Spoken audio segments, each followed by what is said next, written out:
Bom, e na última vez a gente estava rezando pela alma do Papa Francisco, né? E com a graça de Deus, hoje nós temos um novo Papa, né? Que a primeira impressão é muito boa, né? A primeira impressão que fica, né? As primeiras mensagens, a forma de se comportar, de se manifestar, né?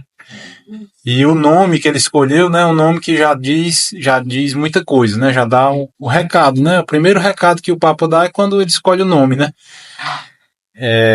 O Papa Leão, né? Eu sei alguma coisa do primeiro Leão e do último, que foi o 13, né? Antes dele. O primeiro foi um grande papa, né? Tem muitas coisas escritas dele, São Leão Magno, né? Sim, São Leão Magno. É, uma das coisas grandes que ele fez foi impedir a invasão de Roma por um grupo de bárbaros que vinha invadindo toda a Europa, né? E chamavam-se os Hunos, que vinha lá da Ásia e vinha invadindo tudo. E Roma estava num período de decadência nessa época, né? E ele saiu de Roma e foi falar com o chefe desses bárbaros lá fora da cidade. E não se sabe como ele convenceu a que eles não invadissem, né, a cidade de Roma, né? E muitas homilias dele, tem muita coisa escrita dele sobre a encarnação do Verbo, assim, muita coisa. E ele também foi muito importante, primeiro, né, São Leão Magno, no estabelecimento do papado, né? Tava tendo uma confusão muito grande nessa época, né, de saber se Jesus tinha duas naturezas, se era Deus ou homem, aquela história que a gente sempre conversa aqui, né? E ele mandou uma carta, né, para esse concílio que estava tendo lá no Oriente, não sei se era em Calcedônia. E com essa carta ele acabou tudo, né? Ele explicou o que era que tinha que a igreja tinha que crer, né? E encerrou a confusão, né? E nesse concílio, quando leram essa carta dele, que se chama Tomo a Flaviano, é o nome de uma carta que ele escreveu para um bispo chamado Flaviano, né? Explicando essas dúvidas, né? Aí quando terminaram de ler esse documento, era tão claro assim a explicação dele que alguém falou lá, né? Pedro falou pela boca de Leão, né? Pedro falou por Leão, né? Quer dizer, era como se São Pedro tivesse vindo através de São Leão Magno e falado isso aí, né? E o Papa Bento XIII foi o Papa da época da abolição da escravidão aqui do Brasil, certo? 1800 e final dos anos 1800 e começo de 1900, né? Ele morreu em 1903. E na época estava tendo aquele movimento todo pela abolição dos escravos aqui no Brasil, né, que durou, sei lá, 30 anos de debates e discussões políticas, né? E na época um cidadão chamado Joaquim Nabuco, que talvez você já tenha ouvido falar, né? Era um pernambucano que era o homem que brigava mais pela abolição da escravidão no Brasil. Nessa época ele não era nem católico ainda. Ele conseguiu uma audiência com o Papa Leão XIII e foi para Roma, não como católico, como um homem, um político que vai encontrar um outro político, né? Que o Papa é um chefe de Estado e tinha força, né? Para as opiniões do Papa a gente sabe que tem muita força, né? E o Joaquim Nabuco foi lá pedir para o Papa Leão XIII fazer uma bula, né? Escrever um documento condenando formalmente a escravidão no Brasil, né? E ele relata esse encontro, né? O Joaquim Nabuco escreveu sobre esse encontro no livro dele que chama A Minha Formação, né? Que é tipo uma autobiografia. E ele diz que mesmo não sendo católico, não sendo cristão, foi um encontro muito marcante na vida dele, né? E o Papa disse que escreveu um documento condenando a escravidão no Brasil, e de fato escreveu. Só que isso aí já foi no finalzinho, e quando esse documento foi redigido e chegou ao Brasil, tinha acabado de haver a abolição da escravidão no Brasil, né? Mas de fato o documento foi feito e depois, quando foi abolida a escravidão no Brasil, o Papa o Leão XIII, né? Ele deu uma condecoração para a princesa Isabel, né? Que foi a filha de Dom Pedro II, que assinou a Lei Áurea, né? Da abolição da escravidão. E ele deu essa condecoração, que é a Rosa de Ouro, que parece que é a condecoração mais elevada do Vaticano, né? Que pode ser dada a um civil, né? E veio essa rosa de ouro para ser feita essa cerimônia, essa condecoração da princesa Isabel. É uma história bonita, né? Então, assim, são papas fortes, né? Esse nome Leão, papas fortes, papas que defendem a igreja realmente e a nossa fé, né? Então, que Deus abençoe que o nosso Papa Leão XIV continue nessa caminhada, né? Agora, voltando aqui para a nossa história, nós estamos na primeira parte do catecismo, né? Que são 4. Nós estamos na primeira parte do catecismo que trata da profissão de fé. Essa primeira parte é dividida em 2 sessões. A primeira sessão a gente já venceu, né? Que eram 3 capítulos. Né? O homem é capaz de Deus, Deus vem ao encontro do homem, né, na revelação, e a resposta que o homem dá a Deus, né, que é a fé, né, que é aquela primeira parte, eu creio, né, do nosso credo.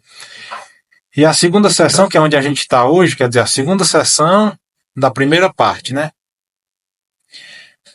justamente vai tratar diretamente agora do credo, né, creio em Deus Pai Todo-Poderoso e assim por diante. E nós estamos para começar o parágrafo 3º do primeiro capítulo, quer dizer, a gente já viu o creio, né, o Pai, que foi no encontro passado, né, sobre a paternidade divina e tal. E hoje nós vamos tratar um pouco da parte do Todo-Poderoso, né? Já estudamos aqui o creio em Deus Pai, e agora nós vamos caminhar para o Todo-Poderoso, né? E vamos chegar ao parágrafo 268, que é de onde a gente começa hoje, né? Pronto. Oi. É. A segunda parte vai tratar da celebração dos sacramentos, né? A terceira parte vai tratar da parte da vida moral, da vida cristã mesmo, e os 10 mandamentos, o que a gente deve fazer, o que deve evitar, né? E a última parte trata só sobre a oração. Como deve ser a vida de oração do cristão católico, né? E a base é em cima da oração do Pai Nosso, essa última parte, né? Que talvez em 2029 a gente esteja chegando lá.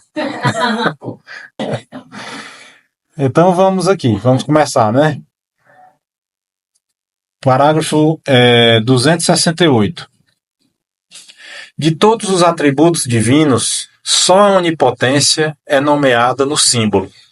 Confessá-la é de grande alcance para a nossa vida.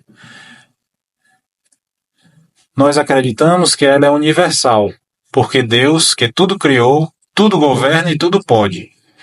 Amorosa, porque Deus é nosso Pai, misteriosa, porque só a fé pode descobrir, quando ela atua plenamente na fraqueza. Então, assim, né, a gente, em algum momento, acho que a gente viu esses atributos divinos, né, que Deus é um só, Deus é onipresente, Deus é onipotente, Deus é onisciente, sabe de tudo. Esse oni, essa palavra oni vem do latim omni, omnis, que quer dizer tudo, né? Então, o onipotente é o que pode tudo, né? Potente é quem pode, né? Por exemplo, presidente é quem preside. Potente é quem pode. E oni tudo, né? Onisciente, aquele que sabe tudo. Onipresente, aquele que está em todo lugar, né? Presente em todos os lugares. E assim sucessivamente. E Deus é um só, quer dizer, a unidade divina e tal. Então o que ele está dizendo aqui é o seguinte: de todos esses atributos, o único que está expressamente escrito é o onipotente, né? Não está dizendo, né, que a gente, no credo, naquele maior, no Niceno Constantinopolitano, ele diz: creio em um só Deus. Aí está dizendo a unidade divina, né? A unidade. Mas nesse nosso que a gente fala na missa, né, do domingo, não diz creio em um só Deus, diz creio em Deus. Então, a unidade de Deus não está expressamente escrita no nosso credo, né? Que chama o símbolo apostólico. O único que está escrito é isso, da onipotência. Creio em Deus Pai Todo-Poderoso, ou onipotente, né? E esse atributo de Deus, no caso, se a gente acredita nela, né, que é o que esse parágrafo está dizendo, a gente acredita que ela é universal, porque Deus tudo criou, né? Ou seja, quem tudo pode criar tudo, né? Tudo governa, ou seja, ele cria e continua governando os acontecimentos no tempo, né? E tudo pode, né? Amorosa, porque Deus é nosso Pai, como a gente viu, né, no encontro passado. A paternidade manifesta esse amor livre de Deus para conosco, né?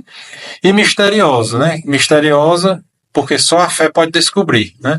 A gente não tem como saber, né, que assim, se não for revelado, que Deus é onipotente, né? Nas outras civilizações, como a gente sempre vê aqui, né? Os egípcios tinham vários deuses, né? Tinha um deus que fazia não sei o que, outro que fazia não sei o que. Na Grécia tinha vários deuses, em Roma tinha vários deuses, né? A primeira religião que surgiu com essa história de um só Deus, capaz de tudo, de criar, de governar e de manter tudo na existência, é o judaísmo, né? De onde vem o nosso cristianismo, né? E por que é que eles souberam disso, né? Por que é que os judeus souberam que Deus era só um, né? Porque Deus veio e disse para Moisés, né? Disse para Abraão, né? Então, os patriarcas e os profetas que vieram transmitindo a fé para nós, eles disseram que só existia um Deus, porque foi revelado para eles, né? Não foi porque eles descobriram sozinhos, né? Esse aqui que esse parágrafo está dizendo. 269. As Sagradas Escrituras confessam a cada passo o poder universal de Deus. Ele é chamado o Poderoso de Jacó, o Senhor dos Exércitos, o Forte, o Poderoso. Se Deus é onipotente no céu e na terra, é porque foi Ele quem os fez. Portanto, nada lhe é impossível, e Ele dispõe à vontade de sua obra. Ele é o Senhor do universo, cuja ordem foi por ele estabelecida, e lhe permanece inteiramente submissa e disponível. Ele é o Senhor da história, governa os corações e os acontecimentos segundo a sua vontade. O vosso poder imenso sempre vos assiste. E quem poderá resistir à força do vosso braço? Quer dizer, aqui nesse parágrafo ele está dando uma série de citações bíblicas, né? Vários aqui do Gênesis, dos Salmos, do livro da Sabedoria, do livro de Lucas, é uma alusão, né? Quando ele diz aqui, nada, para Deus nada é impossível, né? Quando o anjo vem anunciar a Maria, ele diz isso, né? Que para Deus nada é impossível, né? Então, aqui são uma série de citações e alusões que nos levam a crer que Deus é onipotente, né? 270. Deus é o Pai Todo-Poderoso. A sua paternidade e o seu poder esclarecem-se mutuamente. Com efeito, ele mostra a sua onipotência paterna pelo modo como cuida das nossas necessidades, pela adoção filial que nos concede, né? Tem a citação aqui, serei para vós um pai, e vós sereis para mim filhos e filhas, diz o Senhor Todo-Poderoso. Em São Paulo aos Coríntios, na segunda carta, né? Enfim, pela sua infinita misericórdia, pois mostra o seu poder no mais alto grau, perdoando livremente os pecados, né? O que é que ele está querendo dizer aqui, né? Uma forma da gente pensar. Que Deus é o Pai Todo-Poderoso, né? O fato dele ser todo-poderoso não quer dizer necessariamente que ele teria que ser um pai, né? Ele podia ser um juiz todo-poderoso, né? E julgasse a gente implacavelmente, né? Não tivesse misericórdia. Ele podia ser um tirano, né? Um ditador todo-poderoso, né? Que mandava e a gente não tinha a opção de obedecê-lo, né? Por exemplo, né? A gente recebia um mandato divino e tinha que fazer, né? Então, assim, mas Deus não quis fazer isso, né? Ele quis criar-nos, a nós todos, né? Seres humanos e os anjos também, com liberdade de ouvir e assentir ou não às suas determinações, né? E ainda mais do que isso, né? Ele nos adotou como filhos, né? Como filhos. Então, assim, ele manifesta todo esse poder que ele tem da mesma forma que um pai se manifesta para com um filho, né? Que é como? Como é que a gente que é pai se manifesta para com nossos filhos, né? Através de ensinamentos, né? Mas com cobranças, né? De provisão, né? A gente provê a nossa casa e trabalha e traz o alimento e traz os recursos, mas a gente castiga quando precisa. Mas a gente castiga por crueldade? Não, a gente castiga por amor. A gente castiga um filho da gente quando a gente quer que ele melhore e que ele atinja uma determinada perfeição naquilo que a gente, como pai, imagina que seja o melhor para ele. E nós que somos insuficientes, né? Pensamos assim, imagine o nosso Deus que nos conhece mais do que nós mesmos, né? Então, assim, foi dessa forma que Deus quis se manifestar quis manifestar a sua onipotência, todo o seu poder, através da paternidade, com esses atributos da paternidade, né? Infinita misericórdia, que é mostrada, que mostra o seu poder no mais alto grau, perdoando livremente os pecados, né? Ele que quis perdoar os nossos pecados, né? 271. A onipotência divina não é de modo algum arbitrária. Em Deus, o poder e a essência, a vontade e a inteligência, a sabedoria e a justiça são uma só e a mesma coisa, de modo que nada pode estar no poder divino que não possa estar na justa vontade de Deus ou na sua sábia inteligência. A gente vê aqui que o catecismo elenca aqui vários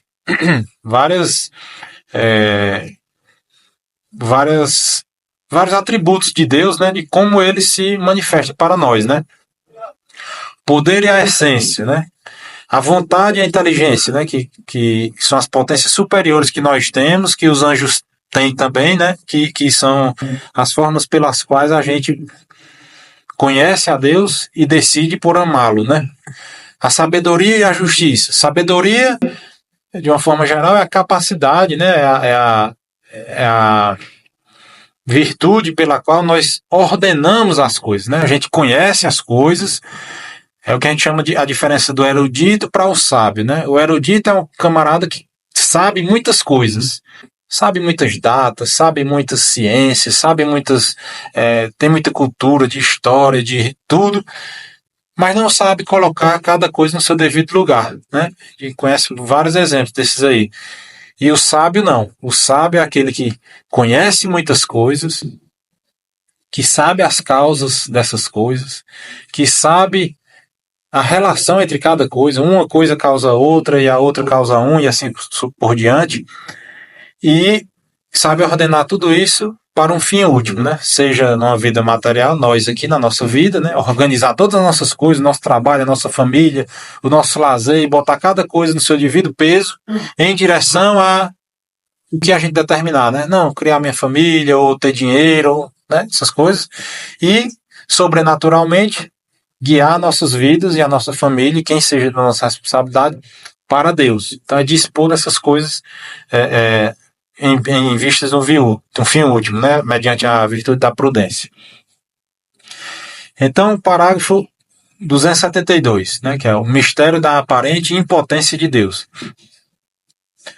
272. A fé em Deus Pai Todo-Poderoso pode ser posta à prova pela experiência do mal e do sofrimento. Por vezes, Deus pode parecer ausente e incapaz de impedir o mal. Ora, Deus Pai revelou sua onipotência do modo mais misterioso, na humilhação voluntária e na ressurreição de seu Filho, pelas quais venceu o mal. Por isso, Cristo crucificado é a força de Deus e sabedoria de Deus, pois o que é loucura de Deus é mais sábio do que os homens, e o que é fraqueza de Deus é mais forte do que os homens. 1 Coríntios. Foi na ressurreição e na exaltação de Cristo que o Pai exerceu a eficácia da sua poderosa força e mostrou a incomensurável grandeza que representa o seu poder para nós, os crentes, né? Então, assim, esse é o grande desafio de toda... assim, talvez seja o maior desafio da nossa fé católica, né, cristã. Que é, se a gente sabe que Deus é amor, né? Tudo está na Bíblia, está escrito, né?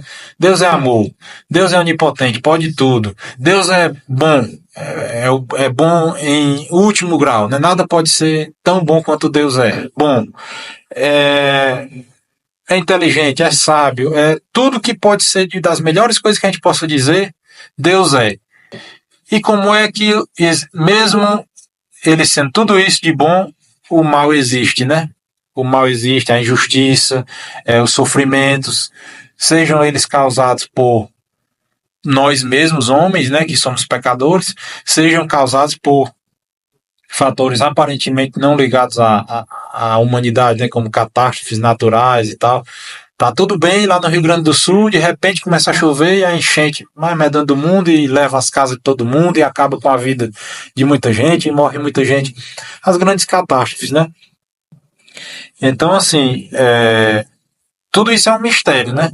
E como nesse parágrafo diz aqui, né, que Deus se manifestou, né, manifestou a sua onipotência nas situações mais inesperadas, de mal mais evidente, né, que nada pode ter sido mais perverso, infame e maldoso e criminoso do que o tratamento que foi dado a Jesus, né, que era o próprio Deus.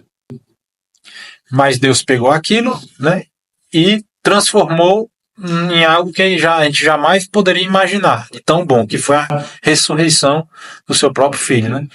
E nessa ressurreição, nesse corpo glorificado, né? Quer dizer, Deus se rebaixou em 3 ou 4 graus, né? Se a gente for ver, né? Deus se rebaixou a um nível humano, Jesus, né? Jesus se rebaixou a um nível praticamente de animal, como um cordeiro, né? Ao ser sacrificado, né? E não satisfeito com isso, ele se rebaixou a um nível praticamente das coisas, né? Vegetais, né? Que o pão, né? Se rebaixou ao nível do sacramento da Eucaristia, né? Pão e vinho, né? Que são feitos de quê? São feitos de vegetais, né? A uva e tal, etc. E o trigo. E pior do que vegetal. Por quê? Porque ali está morto, né? O vegetal está vivo. Mas quando você faz o vinho é uma coisa morta, né? Não tem vida por si só.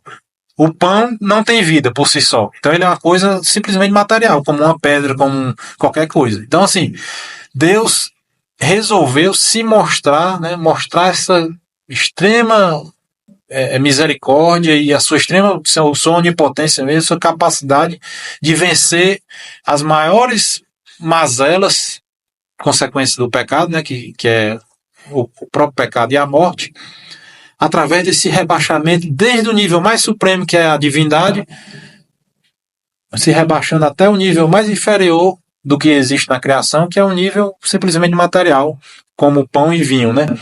E através disso, ele nos concede a graça de ascender aquele primeiro degrau, que é o degrau da divindade, né? Então, assim, essas coisas a gente, né, sempre fica tentando entender, os teólogos, os santos e tudo, mas a gente é limitado, não temos a capacidade de entender isso aí, por isso que chama mistério, né, que a origem dessa palavra mistério vem do grego, que quer dizer algo oculto, né, ou algo sobre o qual não se consegue falar nada sobre aquilo, né, uma coisa misteriosa.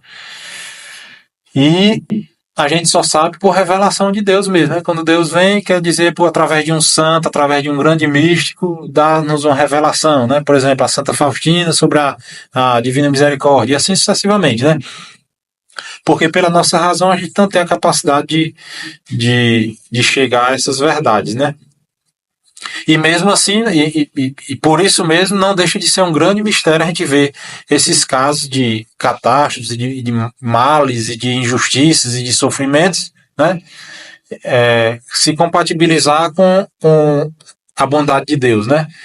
E se eu não me engano, o primeiro grande santo que deu uma solução teológica para isso aí teria sido Santo Agostinho, né? Que fala que Deus vai tirar bens muito maiores de cada daqueles males, né? Não há nenhum mal que Deus não possa tirar algo de melhor.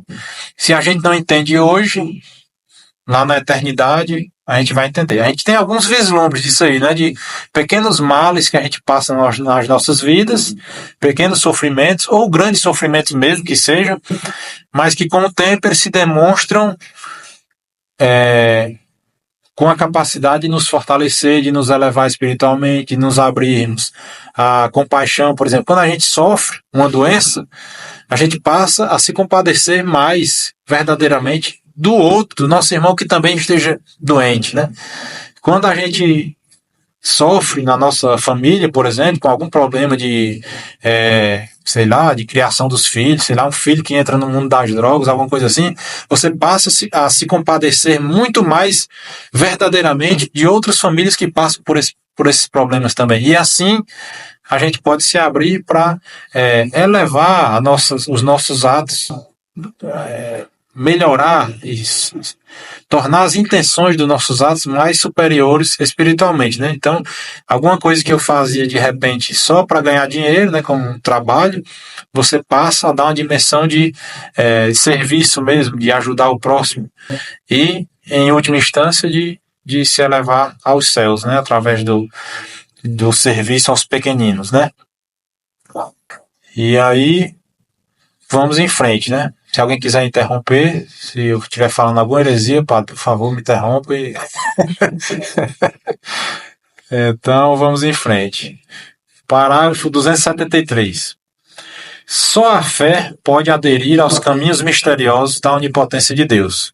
Esta fé gloria-se nas suas fraquezas para atrair a si o poder de Cristo. Desta fé é modelo supremo a Virgem Maria, pois acreditou que a Deus nada é impossível, né? Acabamos de fazer essa alusão aqui no parágrafo anterior. E ela, Maria, né, pôde proclamar a grandeza do Senhor. O Todo-Poderoso fez em mim maravilhas. Santo é o seu nome, né? Que também é o hino do Magnificat, né? De Nossa Senhora. Então, assim, tem muitos exemplos de fé, né, no Antigo Testamento, né? Abraão, né? Se a gente parar para pensar nisso aí, né? Abraão foi chamado aos 75 anos, se afasta da sua parentela e vai para a terra onde eu vou indicar, né? Então, 75 anos de idade, o camarada deixar tudo que tinha e ir para um lugar que ele não sabia onde era. Aí espera não sei quantos anos, que eu acho que ele teve Isaac, ele já tinha bem 84 anos, quer dizer, acreditou durante 14 anos nessa promessa de Deus, teve um filho, e quando seu filho já era, sei lá, adolescente, que a gente não tem como precisar, né, mas já era um menino grande ou um rapaz, né, porque o próprio Isaac foi quem carregou a sua própria lenha para o seu sacrifício, né. Então, uma criança pequenininha não teria capacidade física de fazer isso, né. E Abraão sempre acreditando, né? Mesmo quando Deus o pediu o sacrifício do seu próprio filho, que tinha sido prometido, sei lá, 30 anos atrás, foi conseguido assim, a tanto custo, né, esse filho, e Deus pede. Mas Abraão seguiu firme na fé, né? Então, e os outros, né? Os outros mistérios da fé de Abraão e dos outros grandes santos, patriarcas, né? E tudo isso vai culminar na fé de Nossa Senhora, né? Que essa fé foi a única que não se apagou mesmo no Sábado Santo, né? Na verdade, a igreja nos diz que a única pessoa que tinha fé no Sábado Santo era Nossa Senhora, né? Todos os apóstolos tinham fugido, tinham achado que tinha se acabado tudo, Jesus estava morto, enterrado, e Nossa Senhora não. Só ela tinha fé, só ela ficou em pé ao lado da cruz e manteve a chama da fé. Por quê? Porque ela ouviu a mensagem do anjo, né? Ela ouviu. E quantas vezes Jesus não teria dito a ela? Se só na Bíblia, só nos evangelhos, Jesus diz 3 vezes que iria padecer, sofrer, morrer e ia ressuscitar, quantas vezes ele não terá dito para ela, conversando com ela, né? É fácil acreditar? Não é fácil, né? Mas ela nos mostra que devemos manter a nossa fé até nesses momentos mais extremos, né? 274. Portanto, nada é mais próprio para afirmar a nossa fé e a nossa esperança do que a convicção profundamente arraigada nas nossas almas de que nada é impossível a Deus. Tudo o que o credo seguidamente nos propõe para crer, as coisas maiores, as mais incompreensíveis, bem como as mais sublimes e mais acima das leis ordinárias da natureza, basta que a nossa razão tenha a ideia da onipotência divina para admitir facilmente, sem hesitação alguma. Quer dizer, quando a gente meditou aqui no Pai Nosso, naqueles nossos encontros, a gente viu que a oração do Pai Nosso tinha toda uma sequência, né? Começa pelos pedidos mais sublimes, né? Faz uma evocação a Deus, Pai Nosso que estás nos céus. Aí faz uma imprecação de que santificado seja o vosso nome, que venha a nós o vosso reino. Depois disso é que Jesus nos ensina a pedir as coisas mais inferiores, né? Pão nosso de cada dia, nos dai hoje, etc. Aqui no credo da mesma forma, né? Primeiro, a igreja nos orienta a dizer, Pai Nosso, creio em Deus Pai Todo-Poderoso. Porque se você parou aqui, você acredita nessa frase, naturalmente você vai acreditar em todo o resto. Né? Creio em Deus Pai Todo-Poderoso, Criador do céu e da terra. O Todo-Poderoso pode criar o céu e a terra? Pode. Né? E em Jesus Cristo, o único Filho do Nosso Senhor, todas as características de Jesus. Foi ressuscitado e está sentado à direita de Deus Pai Todo-Poderoso. O Todo-Poderoso pode fazer isso aí? Pode. Crer no Espírito Santo, na Santa Igreja Católica, na comunhão dos santos. Né? Deus pode fazer a comunhão dos santos? Pode fazer. É uma forma de interligar todas as almas santas. E aproveitar os méritos dos mais santos para os menos santos e fazer isso aí que a gente não teria como... O computador mais moderno não teria como calcular isso aí, né? Como é que Deus calcula esses méritos e essas graças, né? De um menino como dos pastorinhos lá que Nossa Senhora, na verdade foi acho que foi a Jacinta, né? Que Nossa Senhora perguntou se ela aceitava sofrer mais para salvar mais almas do inferno, né? E ela aceitou. Como é que a gente faz essa conta aí, né? Quantos dias de sofrimento de uma menina vale quantas almas? Só Deus, né? Só Deus para calcular isso aí. Mas ele é todo poderoso. Se a gente acredita que ele é todo poderoso, a gente acredita que ele pode fazer isso aí, né? Na ressurreição das almas, né? Na ressurreição da carne, na vida eterna, né? Então, tudo isso, se a gente não creu na primeira frase do credo, né? Creio em Deus Pai Todo-Poderoso, o resto tudo está perdido. Né? A gente não acredita mais. Por isso que a gente sempre fala, né? A fé católica é a fé segundo todo, universal. Se você tira um artigo de fé desse aí, foi embora tudo, né? É como eu disse uma vez aqui, né? Que um colega, uma pessoa próxima disse, se o Papa tirasse um artigo do credo, se tirasse assim, na Santa Igreja Católica, eu virava católico. Aí, pronto, se tirar esse artigo aí, acabou tudo. Aí você vai crer em outra coisa, né? Então, assim, a fé, né? É a resposta pela qual nós damos e acreditamos em tudo que ensina a igreja, né? Pela sua autoridade conferida pelo próprio Jesus, né? 274. Portanto, nada mais próprio... Não, isso aqui eu já li, né? Já li. Então, vamos em frente. Pronto, aqui termina essa unidade temática, né, do Todo-Poderoso, né, e sempre termina com esse resumindo, né, são alguns artigozinhos menores, alguns parágrafos menores, que sintetizam o que foi dito anteriormente, né. Então, resumindo, 275. Confessamos com o justo Jó, eu sei que podeis tudo, e que para vós nenhum projeto é impossível. Fiel ao testemunho da Escritura, a Igreja dirige muitas vezes a sua oração ao Deus Todo-Poderoso e Eterno, né? Crendo firmemente que a Deus nada é impossível, né? Todas as orações, se a gente observar, prestar atenção, as orações que o padre faz na missa, na coleta, ou na oração eucarística, sempre vai ter alguma referência a Deus Pai Todo-Poderoso, né? O final, a bênção, né? Abençoe Deus Pai Todo-Poderoso, em nome do Pai. Então, enfim, todas as orações que são feitas liturgicamente fazem alguma referência em algum momento à onipotência de Deus, né? 277. Deus manifesta a sua onipotência, convertendo-nos dos nossos pecados e restabelecendo-nos na sua amizade pela graça. Senhor, que dais a maior prova do vosso poder quando perdoais e vos compadeceis, né? 278. Se não crermos que o amor de Deus é onipotente, como poderemos crer que o Pai pôde criar-nos, o Filho redimir-nos e o Espírito Santo santificar-nos, né? Quer dizer, é isso, né, que a gente acabou de comentar, né? Deus, como Pai, né, opera através da criação, né? Deus, como Filho, né, segunda pessoa, opera mormente através da redenção, e Deus Espírito Santo através da santificação dos seus filhos adotivos, que somos nós, pela sua igreja, né? Então, se a gente não acredita que Deus é onipotente, a gente não consegue acreditar em nada mais do que se segue, né?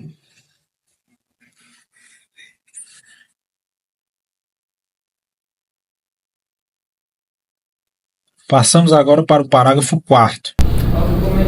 Sim. Tinha um professor no tempo da faculdade que sempre queria rezar a missa lá na faculdade, aí na hora do ato penitencial ele mudava, né? Ele dizia assim, Deus Todo-Poderoso tenha compaixão de nós, dizia assim, Deus todo misericordioso tenha compaixão de nós. Aí toda a vida mudava. Aí um dia eu perguntei outra professora minha lá da faculdade, assim, professora, a senhora que é mais entendida em vida do que eu e do que o professor fulano. É certo dizer que biblicamente, assim, na teologia de Deus não é todo poderoso? A senhora acha que isso é uma coisa ultrapassada? Porque ela que participava das missas dizia assim: olha, se Deus não fosse todo poderoso, como é que ele podia perdoar o tanto de pecado que a gente comete? Então, quer dizer, essa frase está ali justamente para isso, né? Está no ato penitencial justamente para isso. Para dizer que é preciso ser todo poderoso para perdoar esse tanto de pecado. Né? Quer dizer, a misericórdia de Deus é uma prova da onipotência de Deus, né? E é só isso. Como ele diz aqui, né? Se segue, né? Da onipotência se segue todos os atributos, né? Estão incluídos no Todo-Poderoso, né? Exatamente. Como é que Deus poderia aceitar aquelas oferendas que a gente oferece ali na missa, né? Segundo as intenções que cada um de nós traz ali no coração, na hora da oração coleta, né? Da coleta. Como é que Deus poderia aceitar as nossas ofertas na hora do ofertório, né? No caso, as ofertas interiores de cada um, né? E todos os grandes mistérios que tem na nossa vida litúrgica, né? Não tem sentido, né? Ao mesmo tempo, Santo Anselmo, que é da Idade Média, ele já tinha um desvio para falar um pouco sobre o que é isso, né? De Deus Todo-Poderoso. Por exemplo, o próprio Santo Anselmo se pergunta no livro: Deus poderia criar uma pedra tão pesada que ele mesmo não pudesse carregar?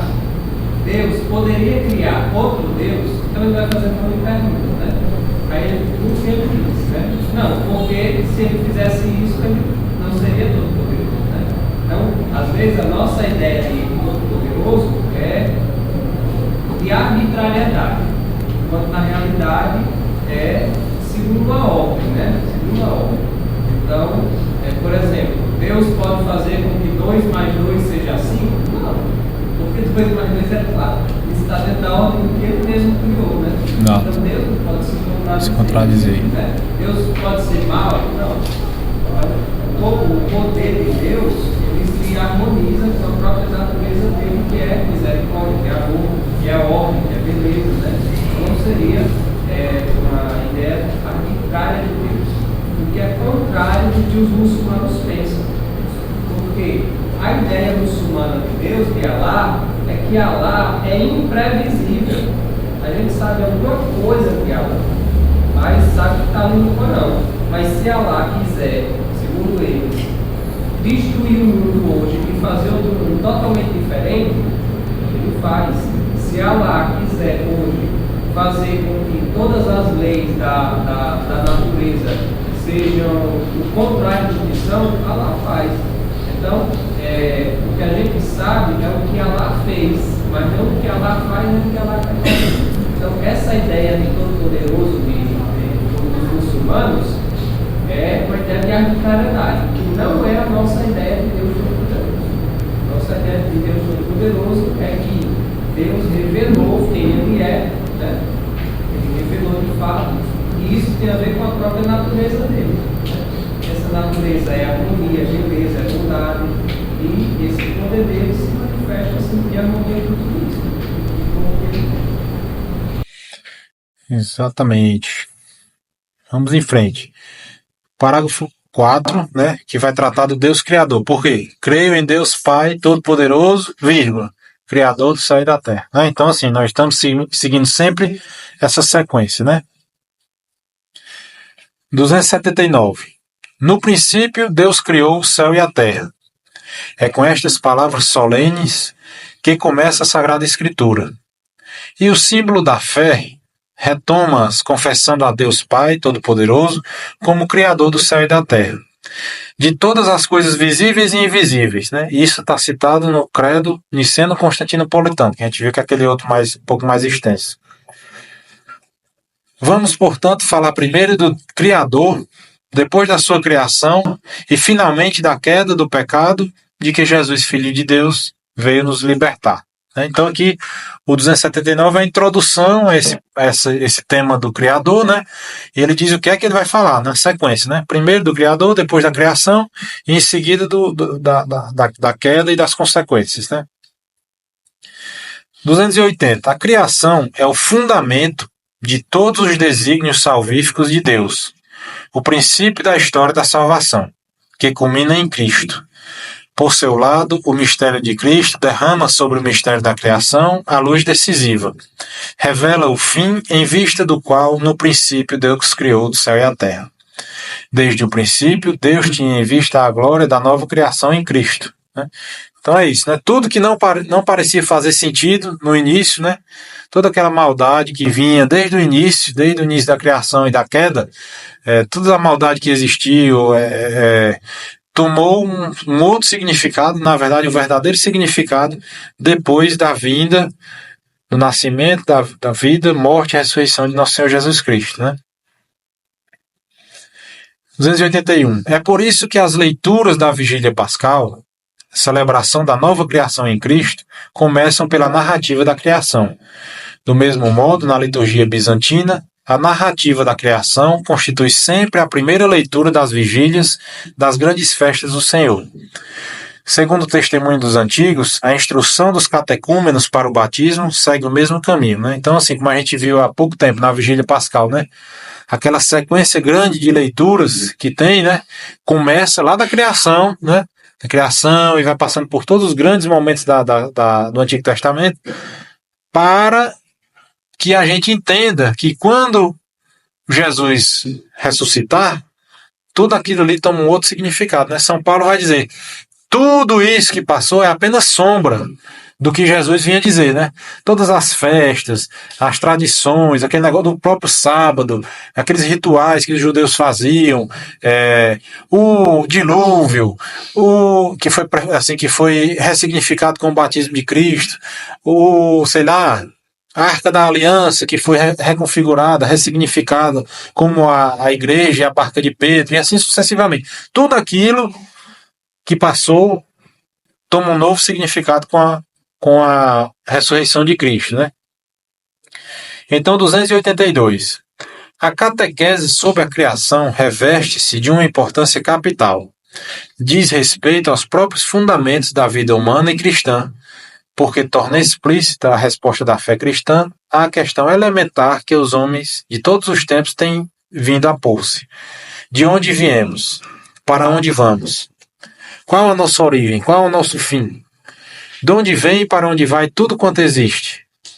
As duas questões, da origem e do fim, são inseparáveis e são decisivas para o sentido e para a orientação da nossa vida e do nosso proceder, né? Isso a gente sabe, né? Se a gente não tiver essa noção de origem, a gente perde todo o enraizamento que a gente precisa ter para se conduzir de forma correta, né? Se a gente não sabe a nossa família, a história do nosso país, a história da nossa religião, tudo que nos foi legado por vias culturais, históricas, sociais, etc., nós perdemos a oportunidade de desenvolvermos várias virtudes, como a gratidão, como a piedade. A piedade é a virtude pela qual nós prestamos o devido culto a Deus, né? A justiça, quer dizer, se eu chego aqui e não sei de onde é que veio essa igreja, esse salão paroquial, quais foram os padres que passaram por aqui, quais os trabalhos que eles desenvolveram, eu vou achar que eu posso fazer do meu jeito aqui, né? O padre fulano de tal fez de tal jeito, o padre outro fez de tal jeito. Mas nenhum contradisse a orientação da igreja. Nenhum celebrou uma missa sacrílega. Nenhum celebrou uma missa afro aí nessa igreja, por exemplo. E abusos que acontecem por aí. E se o tiverem feito, nós reprovamos do ponto de vista, assim, segundo ao ensinamento da igreja, né? Então, assim, se a gente não tem essa ligação com o passado, esse conhecimento, nós perdemos essas virtudes. E se a gente não sabe para onde a gente vai, né? Quer dizer, o fim que a gente quer chegar, também a gente não vai ter como se conduzir, né? Não vai ter, se eu não sei para onde é que eu estou indo, qualquer caminho serve, né? Aquelas frases de efeito que tem muita sabedoria embutida nelas, né? A turma usa hoje para fins inferiores, né? Sei lá, um fim empresarial. Se você não souber qual é a missão da sua empresa, você não vai chegar. Certo, tudo bem, né? Mas isso aí a gente tem que levantar para um andar superior, né? Se a gente não souber para onde a gente quer levar a nossa alma, que é o que vai sobreviver do nosso ser humano, como pessoa, como indivíduo, todo caminho vale, né? O caminho do pecado, do adultério, do roubo, da injustiça, tudo isso aí vale. Então essas perguntas, é isso que o catecismo está dizendo aqui, né? Essas duas perguntas sobre a origem, de onde a gente vem, e do fim, para onde a gente vai, elas são inseparáveis, né? São essenciais, são decisivas para o sentido e orientação da nossa vida e do nosso proceder. 283. A questão das origens do mundo e do homem tem sido objeto de numerosas investigações científicas, que enriqueceram magnificamente os nossos conhecimentos sobre a idade e a dimensão do cosmos, a evolução dos seres vivos, o aparecimento do homem. Tais descobertas convidam-nos cada vez mais a admirar a grandeza do Criador e a dar-lhe graças por todas as suas obras e pela inteligência e saber que dá aos sábios e investigadores. Estes podem dizer com Salomão: foi ele que me deu a verdadeira ciência de todas as coisas, a fim de conhecer a constituição do universo e a força dos elementos, porque a sabedoria que tudo criou, ela mesma o ensinou a mim, né? Então, assim, a gente vê aí progressos tecnológicos e tudo mais, e como ele diz aqui no catecismo, né, as descobertas arqueológicas, né, quantos mil anos tem tal coisa e tal outra.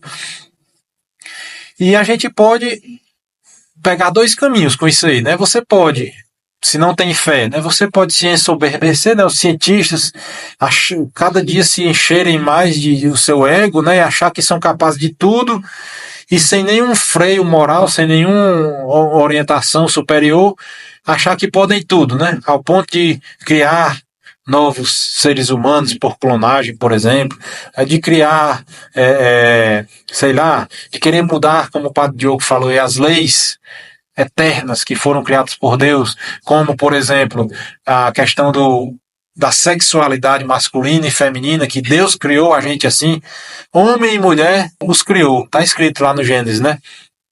Aí, um belo dia, um cientista autossuficiente e muito soberbo diz: não, eu sou capaz de transformar um homem numa mulher. Basta eu fazer uma cirurgia tal, basta eu dar tais hormônios e privar de tais outros, e aquela pessoa vai se transformar numa mulher.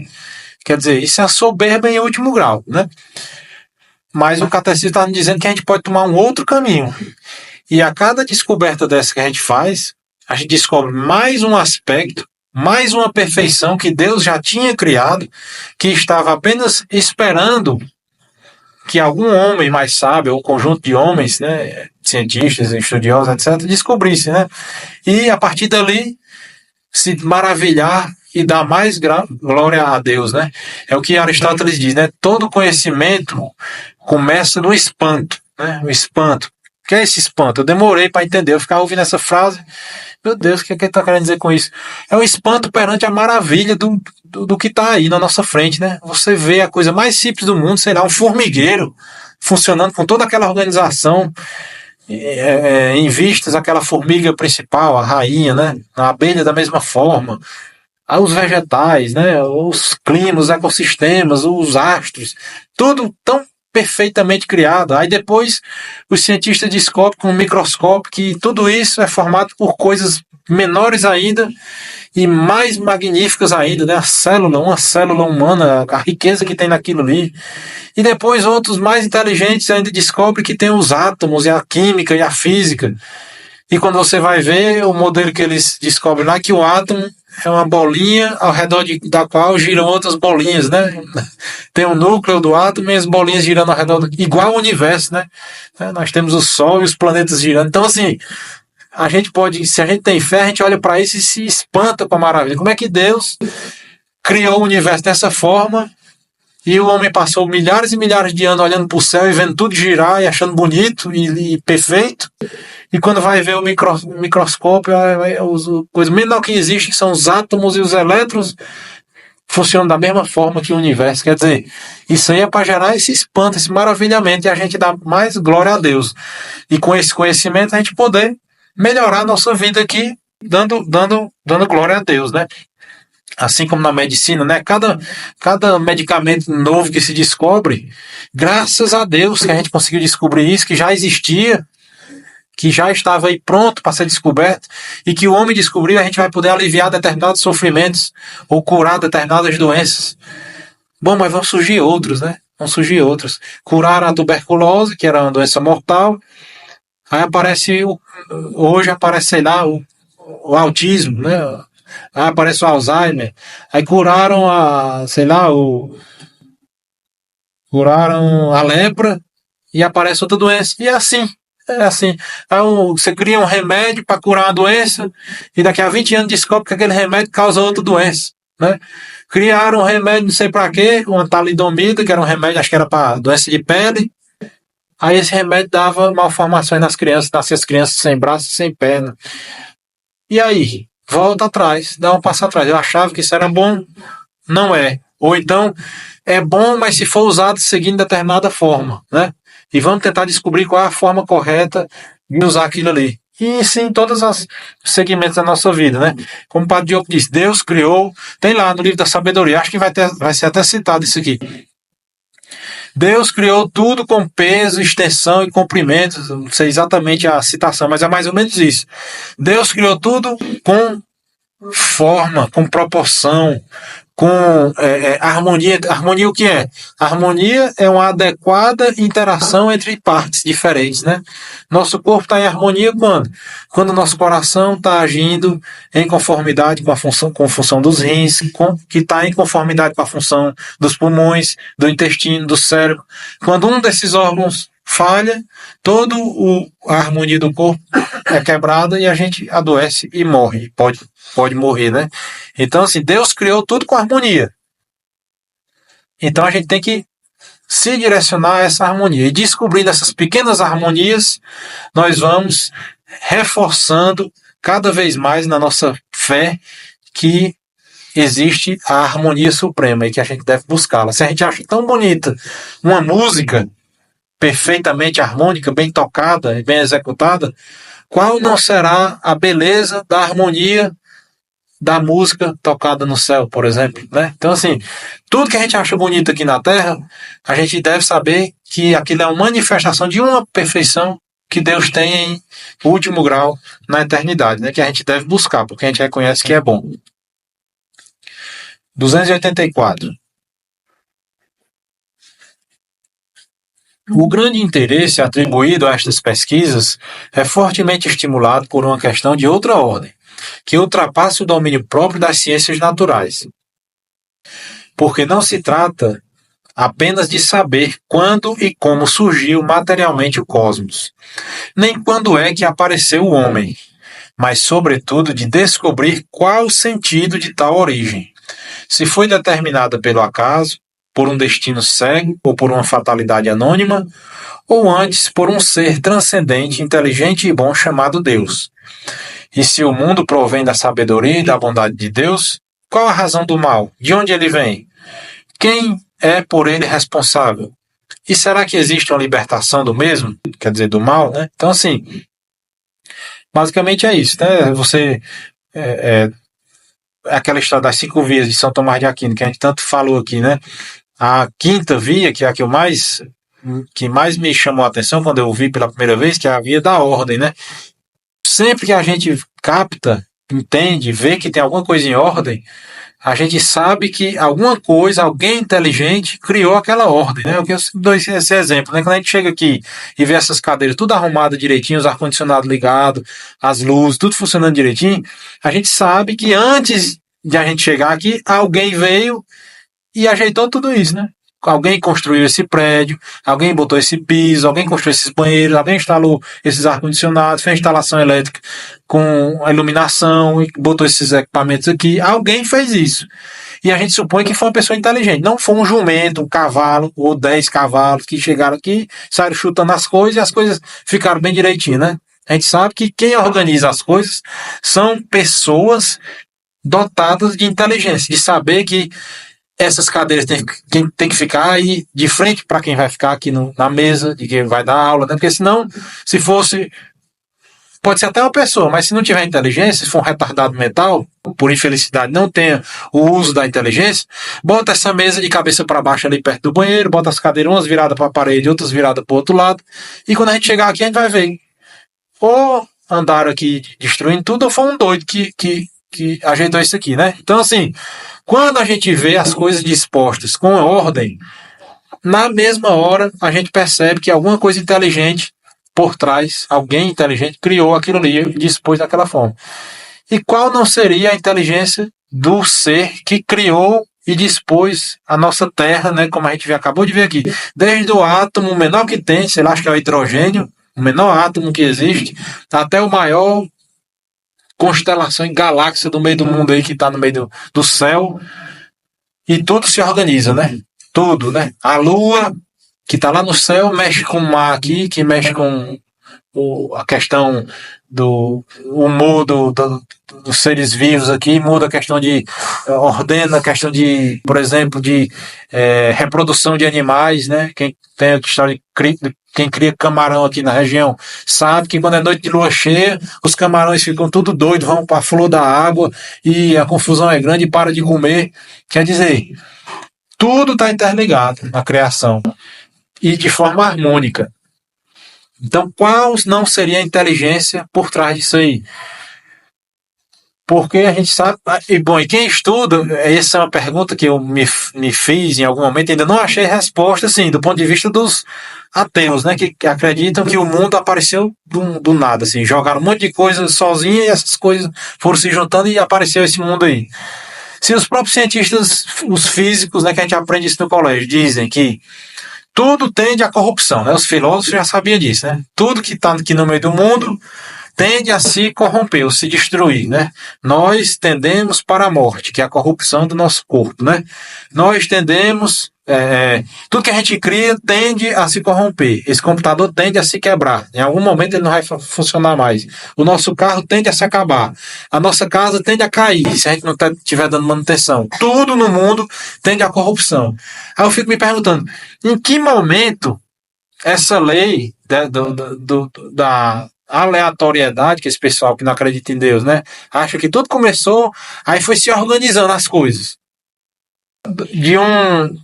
De nada surgiu uma célula, dessas células surgiram mais células e viraram bichos primitivos, bactérias, não sei o que, e foram se juntando e viraram animais, e se juntando viraram macaco, e um macaco um belo dia virou um homem. Né, e o homem vai virar só Deus sabe o quê.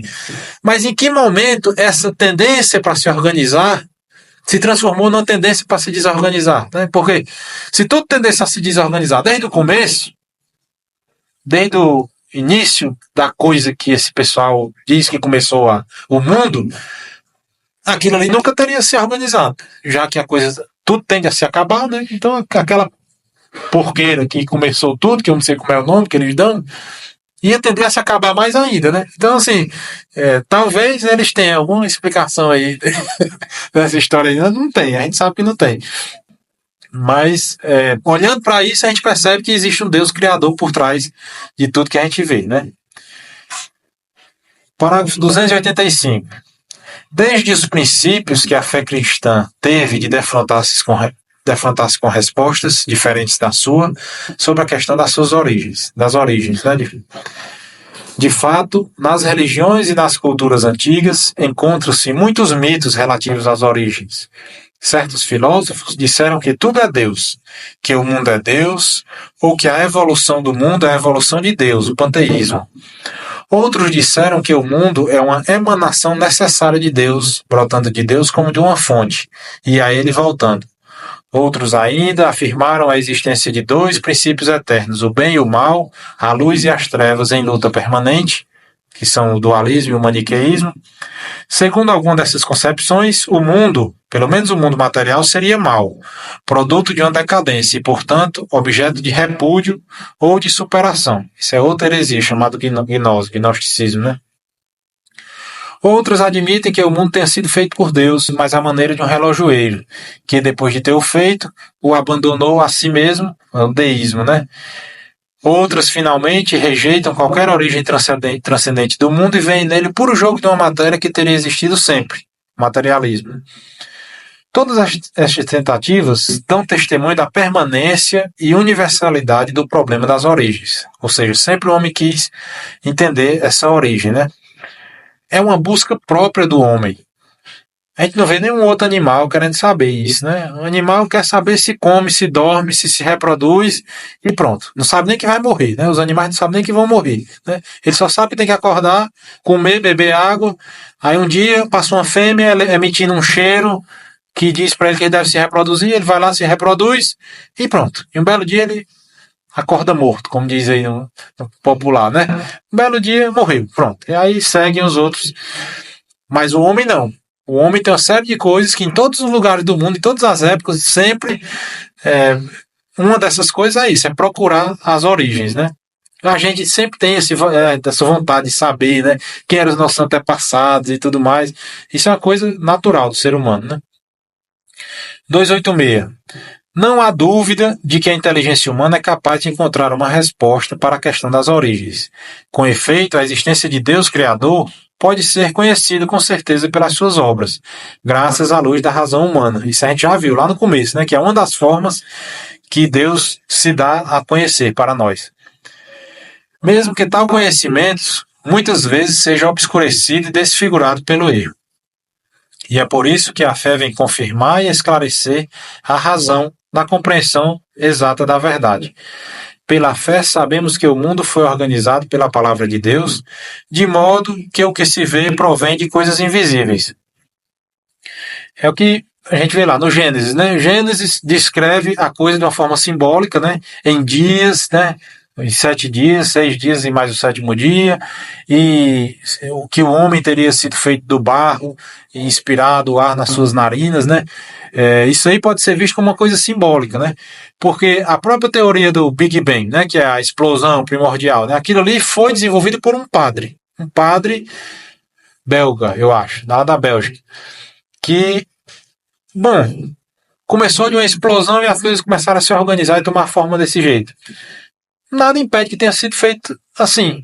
E se Deus quiser que tenha sido feito assim, pronto, ele fez a explosão e dali ele ordenou que as coisas se dispusessem dessa forma, né? E é como assim, eu estava vendo aquele livro que eu trouxe da outra vez, que é A Fé Explicada. É excelente o livro, né? Que ele fala um pouco sobre a teoria da evolução, né? Essa história que eu acabei de brincar aqui. Se a gente teria vindo do macaco, né? Tem uns macacos, um macaco para cá, um macaco para lá, e um belo dia um macaco vira nós, vira gente, né? Aí o autor do livro, que é o Léo Treze, ele vai dizer, se a gente tem fé, nada impede que tenha sido dessa forma mesmo. Macaco para aqui, macaco para lá, macaco, mas um belo dia, num belo macaco, Deus infundiu nele uma alma humana. E a partir daquele momento, aquele não era mais um macaco. Era um ser humano, que tinha uma alma capaz de se relacionar com Deus e etc, etc. E a partir desse primeiro ser humano, que é o que a nossa fé manda a gente crer, que nós provimos de um ser humano primordial, né, que na nossa Bíblia é o Adão, e que esse frade brinca nesse livro lá, dizendo que pode ter sido esse determinado macaco que Deus escolheu naquele dia botar uma alma humana naquele indivíduo, naquele ser, né? E aquele ser não mais era um macaco, mas sim um ser humano. Então isso nos leva a pensar dessa forma, que se a gente tem fé, né? Se a gente tem fé, ela vai, como diz aqui esse parágrafo, né? A fé vem confirmar e esclarecer a razão na compreensão exata da verdade, né? A verdade é uma só. E a gente vai chegar através da razão, iluminada pela fé. Se for contrário à fé, está aqui, dito aqui também, né? a existência de Deus, cadê? Pode ser conhecido com certeza mesmo que tal conhecimento muitas vezes seja obscurecido e desfigurado pelo erro. Né? A verdade é uma só. A gente pode não chegar nela pelo erro, pela nossa falha da nossa inteligência, né? 287. A verdade da criação é tão importante para toda a vida humana que Deus, na sua bondade, quis revelar a seu povo tudo quanto é salutar conhecesse a esse propósito. Para além do conhecimento natural, que todo homem pode ter do Criador, Deus revelou progressivamente a Israel o mistério da criação. Deus que escolheu os patriarcas, que fez sair Israel do Egito e que, escolhendo Israel, o criou e formou, revela-se como aquele a quem pertence todos os povos da terra e toda a terra, como sendo o único que fez o céu e a terra, né? Então, é isso aqui, né?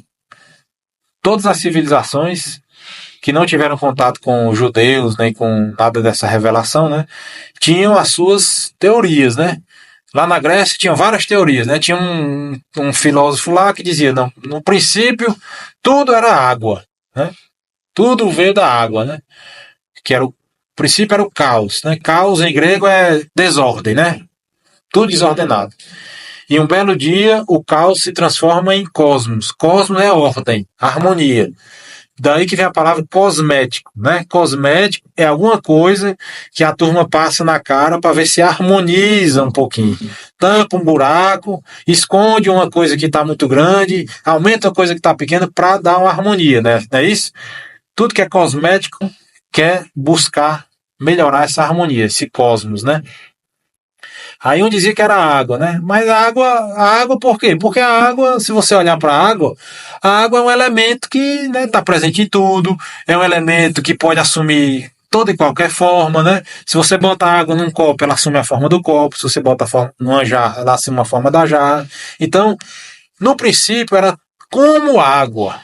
Não é que ele achava, que o pessoal acha que a gente hoje em dia, que a gente é muito sabido, a gente olha para esse pessoal e pensa que eles eram burros, né? Achar que tudo era água. Tudo é como água, né? A água pode ser líquida, pode ser sólida e pode ser gasosa, quer dizer, então ela pode ser pesada, sólida, como a terra, pode ser líquida, né? Como a água no seu estado natural, que a gente vê que tem as suas propriedades, e pode se evaporar e ganhar o mundo, ganhar os céus, né? E dar origem às coisas espirituais. Então, assim, esses homens tentavam buscar uma resposta para esses questionamentos que são inerentes a nós, né? Saber o que. No princípio, tudo era como fogo, né? Outro dizia, né? Fogo, por quê? Porque o fogo também, né? Esquenta, ilumina, está presente em tudo que tem vida, é quente, né? Nós temos nosso fogo interno, né? Que produz nosso calor. E quem não tem calor próprio vai buscar calor em outra coisa, né? Se a gente vê as lagartixas em cima dos muros pelejando para pegar sol, para esquentar o sangue delas, né? O jacaré e tudo mais. E o fogo também começa aqui embaixo, mas a tendência dele é subir, então se dirige aos céus e às coisas imateriais. Então esses homens tentavam descobrir e perscrutar os mistérios insondáveis para descobrir as origens, né? Para tentar se ligar a isso e se projetar para frente, como a gente viu há pouco tempo, né? E Deus escolheu um povo, né? Que é o povo de Israel ali, para dizer, olha, foi assim não, foi assim. Aí Deus ia dizendo, né? Como é que tinha sido a criação, né? Então Deus revelou como é que foi. Foi assim, primeiro criou isso, aquilo, outro, né? E uma sequência admirável, né? Aqueles primeiros versículos do Gênesis, né? Se você vê aquela sequência daquelas coisas acontecendo, né? A sequência das coisas, criou as coisas visíveis e invisíveis, né? Depois o Espírito de Deus parava sobre as águas e criou a terra, e a terra era vazia e sem forma, e houve um dia e uma tarde, como é que é? Uma tarde e uma manhã, o primeiro dia. Daqui a pouco, né? Já tinha sido criada a luz, e daqui a pouco vai criando outros, numa sequência que, se a gente for vendo, tem uma harmonia belíssima naquilo ali. É um material para a gente meditar que uma vida toda a gente não termina, né? Então vamos em frente. 288. Assim, a revelação da criação é inseparável da revelação e da realização da aliança de Deus, o Deus único com seu povo. A criação é revelada como o primeiro passo para esta aliança. como o primeiro e universal testemunho do amor onipotente de Deus. Por isso, a verdade da criação é expressa com vigor crescente na mensagem dos profetas, na oração dos salmos e na liturgia, na reflexão da sabedoria e do povo eleito. Né? Então, culminando, como a gente viu aqui na nossa vigília pascal, né, que vai relembrar, no momento mais importante do nosso ano litúrgico, as leituras remontando à criação. Né?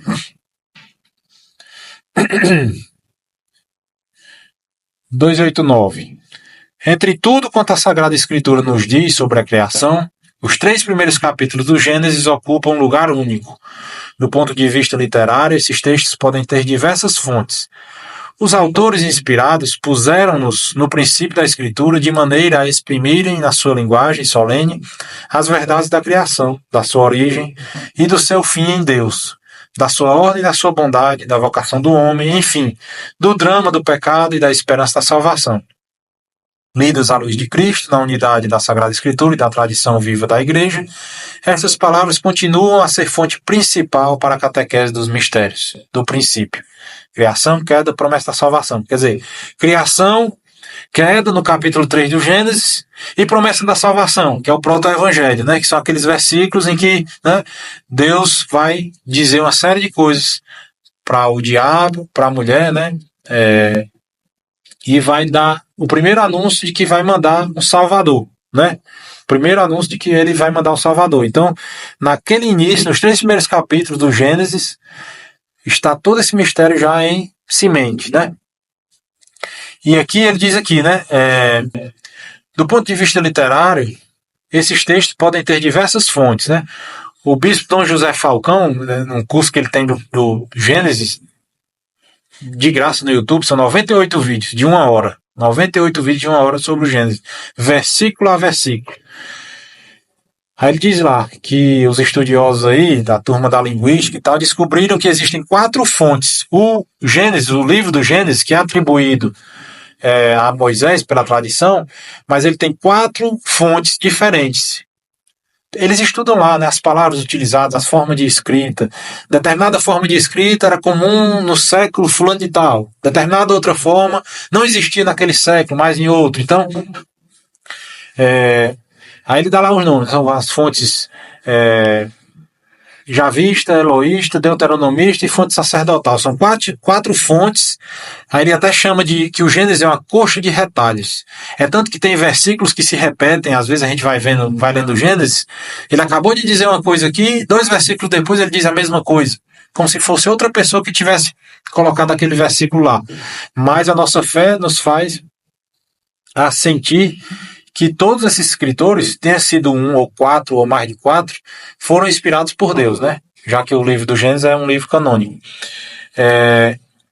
E aí, ele diz toda essa sequência aqui, né? As verdades da criação, da origem do seu fim em Deus, da ordem da criação, que é isso que a gente acabou de ver aqui, como foi criado, né? Na sequência, né?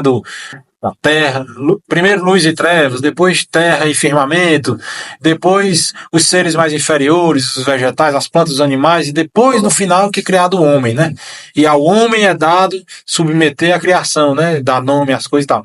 Aí outra coisa interessante que eu queria falar aqui, eu acompanhava um cidadão muito, muito bom, cara, o professor José Monir Nasser, que era um cara que faz um trabalho excelente de literatura na internet. Na época não era na internet, né? Ele gravava aulas e hoje está na internet esse material aí. Aí ele tem um determinado umas aulas aí sobre o Gênesis, né? E na época eu não tinha nenhuma experiência com Bíblia, né? Aí lá vai ele diz, né? Que Eva não foi a primeira pessoa, a primeira mulher criada. E nem Adão tinha sido a primeira pessoa criada, né? Aí tá lá, tá no Gênesis. Vamos ler o Gênesis lá que você vai ver que não tá. Por quê? Porque no primeiro capítulo, Deus, o escritor lá, capítulo 1, escreve a criação de uma determinada maneira. E tem lá, no versículo fulano de tal lá, que eu não sei qual é, tem lá dizendo, no capítulo 1, homem e mulher, Deus os criou. Tem dizendo a primeira vez lá. E depois é que vai aparecer no capítulo 2, que Deus criou Eva a partir, né, de Adão. Aí assim, quer dizer, se você lê o livro do Gênesis e lê a Bíblia como uma narrativa que tem começo, meio e fim, né, como se fosse uma coisa que é uma sequência só porque o capítulo 2º está depois do primeiro, não quer dizer que isso está na sequência cronológica. Como se a gente vai contar uma história aqui e pergunta lá, Padre Diogo, como é que foi a formação do senhor no seminário? Aí ele começa a dizer, não, eu entrei no seminário tal ano e comecei assim, assim, assim. Aí no final eu fui ordenado padre tal dia. Ah, mas eu me esqueci de um detalhe importante. No meio do seminário, no 3º ano, teve um episódio fulano de tal e tal, etc. Quer dizer, só porque ele disse isso depois, ele está contando uma história falsa, ele está contando uma história mentirosa, ou é incompatível essa narrativa? Não. Então, assim, então, o primeiro capítulo foi escrito lá dizendo que Deus criou o céu e a terra, criou homem e mulher. Bom, e lá na frente, abre parênteses, me esqueci de dizer o nome desse primeiro homem e dessa primeira mulher. O nome era Adão, o nome era eu. Quer dizer, até leitores experientes, pessoas muito inteligentes, filósofos e tudo mais, se não têm fé, se não estão debaixo do magistério da igreja, da tradição, aí vai, pega um texto desse e vai ler, né? É por isso que acontece aí, 33 mil igrejas protestantes lendo a Bíblia de qualquer jeito. Porque se você pegar o livro do Gênesis, só o livro do Gênesis você já começa errado no começo, né? E se a gente começa errando no começo, o desmantelo lá na frente é grande, né? Então aí você começa a dizer, não, Deus disse que primeiro ele criou homem e mulher, e depois foi que apareceu um tal de Adão e um tal de Eva, mas já tinha muita gente antes. Aí pronto, foi embora toda a nossa fé cristã, né? Parece que eu já assisti um anime, que é cheio de filhos, né? Sim. Vamos ter um filho para explicar o negócio lá atrás e tal. A todo momento, né? Isso aí é a ferramenta literária básica, né? Então, assim, demonstra isso, que a gente tem, e a igreja sempre incentivou que os seus fiéis lessem a Bíblia, que era outra coisa também que a gente aprende no colégio, né? Aquele massacre todo que a gente sofre, que a igreja escondia a Bíblia dos fiéis, isso aqui, tá. Aí eu vi um dia desse aí, até fiz o print dessa foto, né? O tanto de traduções para a língua vernácula que a Bíblia já tinha desde os séculos V, VI e tal, só não eram homologadas pela igreja ainda, mas já existiam. A Bíblia já tinha uma certa acessibilidade. E qual não era a acessibilidade à Sagrada Escritura dos fiéis que participavam da missa todo domingo, né? Imagine aí, né? Todo domingo você vai para a missa, no mínimo, né? Domingo, fora as festas, etc. A civilização realmente cristã, católica, até antes da Reforma Protestante, da Revolução Protestante, por exemplo, todo mundo, aquele pessoal ali, ia para a missa 50 e tantas vezes por ano, né? Durante, sei lá, 60, 70 anos. Quantas vezes você teve contato com a Sagrada Escritura, né? Revisando e tal, e explicado pelo padre no homilia. Então, assim, mais uma besteira, né? Iluminista que tenta desmoralizar a nossa fé, né? E cada vez que a gente escava essas origens, essas coisas, a gente percebe os furos, né? Dessas teorias, né? Vamos em frente mais um pouquinho, né? Inciso 2º, a criação, obra da Santíssima Trindade. Parágrafo 290. No princípio, Deus criou o céu e a terra. 3 coisas são afirmadas nessas primeiras palavras da Escritura. Deus eterno deu um princípio a tudo quanto existe fora dele. No princípio, né? No princípio, Deus criou o céu e a terra. São 3 coisas, né? No princípio. Antes, fora do tempo, só existia Deus na eternidade. Um belo dia ele resolveu criar, né? No princípio. A segunda coisa, só ele é criador. O verbo criar em hebraico, que é bará, né? Bereshit bará Elohim, né? Que é o primeiro versículo da Bíblia em hebraico, né? Bará, esse verbo bará, tem sempre Deus por sujeito. Quer dizer, no escrito hebraico da Sagrada Escritura, nunca esse verbo vai ser, por exemplo, José criou uma mesa, como no caso do Antigo Testamento não, um exemplo ruim, né? Mas o faraó criou um determinado prédio lá, estátua. É outro verbo, não é esse verbo, bará. Esse verbo aqui em hebraico só tem como sujeito Deus. Só quando Deus fez tal coisa é que é utilizado esse verbo em hebraico, né? É isso que o nosso catecismo está nos dizendo. E a terceira coisa é, tudo quanto existe, expresso pela forma pela fórmula o céu e a terra. Depende daquele Deus ser. Quer dizer, o céu e a terra são as coisas visíveis, disponíveis a nossos sentidos, né? E as coisas invisíveis, ou seja, os entes espirituais, né? Os anjos, etc. 291. No princípio era o Verbo, e o Verbo era Deus. Tudo se fez por meio dele, e sem ele nada se fez, né? João, versículos de 1 a 3, capítulo 1. O Novo Testamento revela que Deus tudo criou por meio do Verbo eterno, seu Filho muito amado. Foi nele que foram criados todos os seres que há nos céus e na terra. Tudo foi criado por seu intermédio e para ele. Ele é anterior a todas as coisas e todas se mantêm por ele. Né? Está aqui em São Paulo aos Colossenses. A fé da igreja afirma igualmente a ação criadora do Espírito Santo. Ele é aquele que dá a vida, o Espírito Criador, a fonte de todo o bem. Todas essas citações aqui estão aí no finalzinho da página. Né? Tudo citação das Sagradas Escrituras. Né? Insinuado no Antigo Testamento, revelada na Nova Aliança, a ação criadora do Filho e do Espírito Santo, inseparavelmente unida à do Pai, é claramente afirmada pela regra de fé da Igreja. Existe um só Deus. Ele é o Pai, Deus, é o Criador, o Autor, o Ordenador. Fez todas as coisas por si mesmo, quer dizer, pelo seu Verbo e pela sua sabedoria, pelo Filho e pelo Espírito, que são como as suas mãos. A criação é obra comum da Santíssima Trindade. Né? Então é aquela história que a gente viu em algum momento aqui atrás. É um só Deus, onde está um, sempre estão todas as outras pessoas, né? Só que o modo de operação mais característico de cada um é aquela história, né, que a gente fala, né? O Deus Pai como Criador, os Filhos como Redentor e Deus Espírito Santo como Santificador. Né? Inciso 3. O mundo foi criado para a glória de Deus. É uma verdade fundamental que a Escritura e a tradição não cessam de ensinar e celebrar. O mundo foi criado para a glória de Deus.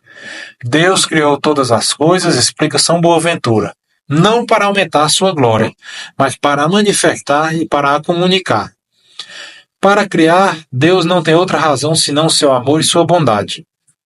As criaturas saíram da mão de Deus, né, aberta pela chave do amor. E o primeiro Concílio Vaticano explica. Na sua bondade e pela sua força onipotente, não para aumentar a sua felicidade nem para adquirir a sua perfeição, mas para manifestar pelos bens que concede às suas criaturas, Deus no seu libérrimo desígnio criou do nada, simultaneamente, desde o princípio do tempo, uma e outra criatura, a espiritual e a corporal, né? Criou tudo, né? Então, é o que também esse livro lá do Léo Treze, A Fé Explicada, ele dá um exemplo de um artista, né? Que é mais ou menos assim, quando um pintor faz um quadro muito bonito, né? Muito bonito, né? Você olha aquele quadro e através daquele quadro você imagina a capacidade daquele artista, né? Você, rapaz, esse artista é muito bom. Você vê, sei lá, agora, né? Que é a Capela Sistina, onde foi feito o conclave, né? Você olha aquelas pinturas, todas aquelas paredes, o teto, todo o Antigo Testamento, até o Apocalipse, tudo pintado ali, em paredes, é altíssimo, de cabeça para baixo, o cara pintando aquilo ali, em cima dos andames, velho, 1500, né, 1500 e pouco, né, 500 anos aqui atrás. Hoje em dia a gente não encontra a pessoa para pintar o teto da casa da gente, para ficar aqui preste, bem feito, só para pintar de branco, né, não presta, a gente chega, tá todo esculambado. E um rapaz, o tal do Michelangelo, subia lá e pintava ele mesmo, pintou aquilo ali tudo, né, e ele concebeu aquilo ali, não foi ninguém que botou um projetor, que hoje em dia é assim, né? A gente vê que o pessoal bota um data show, um desenho na parede e vai só contornando, igual a gente fazia no nosso caderninho na escola, né? Que já é uma grande habilidade, né? Os caras pintam coisas muito bonitas aí nos muros aí e tal. Mas o Michelangelo fez lá a Capela Sistina, né? E a gente vê qual não seria a capacidade do Michelangelo de fazer. E muito mais coisas que ele fez, né? Então, assim, qual a grandeza no ser humano desse, né?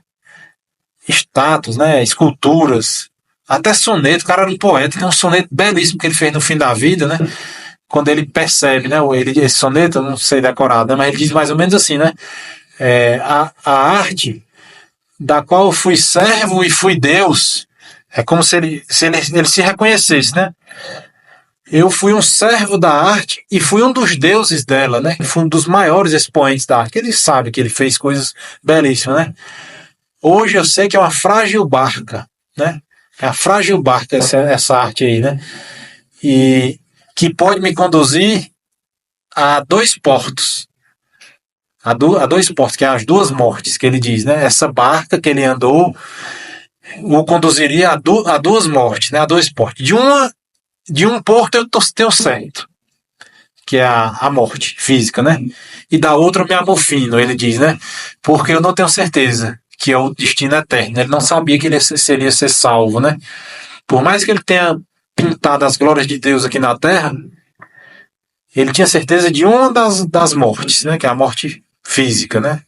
Mas o outro porto, que é a eternidade, ele não tinha certeza. Então ele dizia, do outro me amofino, né? Fico triste que eu não sei se vai ser possível, né? Imagine, né? Pô, a gente pega isso num ser humano desse aí, né? Aí a gente vê que ele era capaz de muito mais coisas. E se ele tivesse tido mais 200 anos de vida, quantas mais coisas ele teria feito, né? Então pronto, só que ele não fez aquilo para aumentar a sua glória, né? A sua capacidade, assim, as suas, né?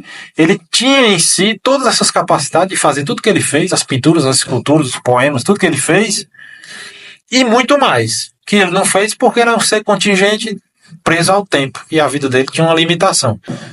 Então quando a gente vê essa obra de Deus aqui, e ele fez tudo aquilo ali porque ele fez pelo nosso bem, se a gente for imaginar, né? Porque ele sabia que ele ia pintar aquilo ali e ele ia morrer. Mas quantas milhões e milhões de pessoas já passaram por ali, viram aquilo ali e deram glória a Deus através daquelas pinturas, né? Então, assim, eram homens que tinham esse senso de eternidade, como os construtores das catedrais e tudo isso que a gente já comentou em algum momento aqui. Eu assisti uma pessoa explicando como foi que ele fez a pintura. Ele tinha os ajudantes, né? Para o final, ele dispensou os ajudantes, derrubou na capela assistir e terminou só. E durante muitos séculos, aquilo ali foi considerado a maior pintura do mundo, né? Considerado como uma unidade, né? E diz, eu não sei se isso é anedota ou se é verdade, que o Papa, acho que foi o Papa Júlio II, que incumbiu o Michelangelo de pintar aquilo ali, né? Aí disse, eu vou lhe dar um lugar maior que você podia imaginar que você vai pintar, você vai, tipo assim, você vai se fartar, você vai ter um canto aqui. Aí disse, quando ele abriu a porta que olhou, ele disse, é só isso, né? Tipo, eu pensei que era mais coisa, que eu ia ter mais espaço que eu ia ter para pintar, né? Às vezes surgem essas anedotas, né? Mas assim, isso faz a gente olhar para a criação de Deus com esse pensamento, né? Deus fez tudo isso, e todas essas coisas que a gente comentou no início, né, da ciência, as descobertas que a gente faz aqui cada dia, a gente está descobrindo em algo que já está dado, que já está criado por Deus, né, que tem todas essas capacidades, e ele fez só para o nosso bem, para que a gente pudesse desfrutar dessa felicidade eterna que ele já goza em plenitude, né? Então, qual não será a bondade desse ser, né? Deixa eu ver aqui se a gente vai até onde. Se vai ter 295.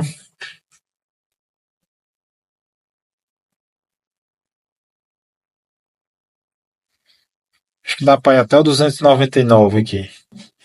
Vamos ver. É bem rapidinho. Vamos ver, né? Vamos ver esse aqui.